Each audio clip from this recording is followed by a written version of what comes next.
نبدا اول سؤال على طول كده عشان احنا متاخرين. ماشي. انتوا ايه محتواكم على التيك توك؟ محتوانا والله اللي انا بمثل وبطلع مراتي معايا يعني عادي. يلا يا راجل بلا كدب بقى، بوشك ده كداب كدب الابل. النقيب ان انت تاخد كارنيه. النقابه والكارنيه وهاخده ان شاء الله عشان هسافر دول اوروبيه واخن. يا عم دمك تقيل، دم امك تقيل، مش انت لوحدك، العيله كلها دمها تقيل. يا حبيبتي ازيك وازاي حبيبك بقى، يا ترى بيحبك زي ما حبيتك انا. يا لهوي خصنا، ايه رايك؟ الصوت عجبني؟ هتفضلوا لحد امتى سبب في ضياع اجيال؟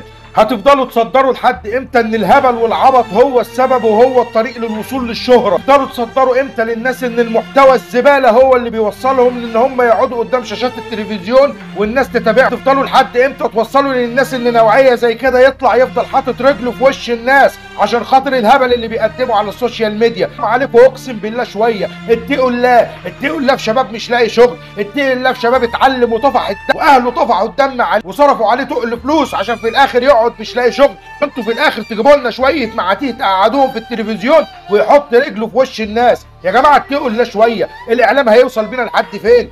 اميتوا الباطل بالسكوت عنه، اميتوا الباطل بالسكوت عنه. ما ينفعش اللي بيحصل ده والله العظيم. شباب بتتدمر، شباب بتضيع بسبب اللي بتعملوه. انت دلوقتي عايزه تعملي فرقعه وعايزه تعملي ترند، جايبه لنا المنظر ده يتحط قدامنا ليه والناس تتفرج عليه ليه والشباب يبقى قدوه ليهم ليه؟ وكل واحد يستسهل ويقول لك ان الهبل اسهل طريق عشان اوصل للشهره واوصل ان انا اقعد قدام الناس في التلفزيون واحط رجلي في وشهم. يا جماعه نفوق شويه، في اجيال بتضيع وانتوا اللي بتضيعوها. بتجيبوا الناس عشان تتريقوا عليها وانتوا ما تعرفوش ان هم بيبقوا سبب ان في شباب كتير بيقلدهم عشان خاطر يبقى زيهم، عشان خاطر في يوم من الايام يطلع في التلفزيون ويقعد القعده اللي هو قاعدها بعيد عن المحتوى اللي بيقدمه بقى، اذا كان كويس اذا كان وحش اذا كان زفت. المهم انه يطلع في التلفزيون، واسهل طريقه انه يقدم محتوى هابط ويقدم محتوى سافل عشان في الاخر انتوا تفكروه ترند وتجيبوه وتلمعوه للناس ويبدا بقى يقرفنا شويه باغنيه وشويه بفيلم وشويه بنيله. حرام عليكم بقى، حرام عليكم والله العظيم. اتقوا الله في الناس، اتقوا الله في الشباب. ضيعتوا اجيال ولسه هتضيعوا اجيال